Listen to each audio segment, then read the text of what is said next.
Hello संग माने welcome back to my YouTube channel. मु आज आपण माननको देखाइबी नड़ियारू केमिति तेल बाहर करा जाए। शीत दिनर आगमन रे हमर समस्तंकर प्राय रूपी और चुटी उबड़ीबार समस्या देखा जाए। तेणु मु आज आपण माननको बतेइबी केमिति सेथिरु आपण माने मुक्ति पाइबे।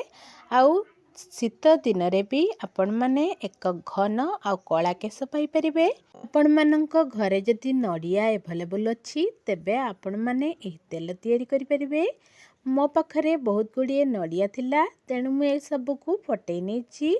एको आमे वर्तमान कोरि नेछु। देखंतु एमिति कोरि सारिबा परे किछि गरम पानी करनबा। मु एठी कोरिबा भितरे किछि गरम पानी कर नेथिली। नड़िया रे किछि खंड खंड नड़िया मिसी जाइतिला तो मु एको बाहर कर नउछि। एबे मु बनेकी रखिथिबा गरम पानी को सही नड़िया कोर रे देकी ताको भल भाबरे चकटी नउछि जेमिति नड़ियार रस सबु बाहर जिवो।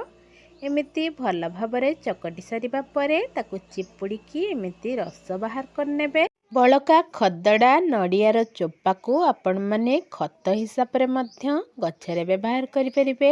एमिति सबु तक चिपुड़ीकी बाहर करि सारिबा परे आमे सही नड़िया रस को नेकी गोटे छंका साहाय्य रे आ किछि छाणी नबा।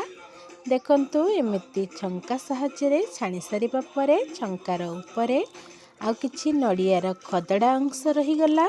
आमे को बाहर करनबा तापरे आमे पाई जिबा नड़ियार रस। एबे आमे गैस ऑन करिकी सही रस को फुटेइबा। चुट्टी बढ़िबा पई एही तेल को आपण माने विभिन्न प्रकार रे व्यवहार करि परिबे।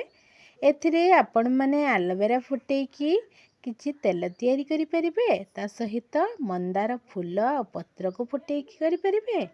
किंबा आपण माने चाहिले एथिरे भृसंग पत्र मध्य फुटेइ परिबे। किंबा मेथी रे मध्य फुटेइकी एही तेल को आपण माने स्टोर करिकी रखि परिबे। एथि पई मु एटा कहिली कि जदि आपण माननकु या मध्यरु जहाँ भी एवेलेबल अच्छी आपणଙ୍କ पाखरे सेथिरे आपण माने फुटेइ परिबे। किंतु ए तेल बाहरी सारिबा परे ताको फुटेइबाकू पड़िबो। एमिति तेल भल भाबरे फुटी आसिलानी।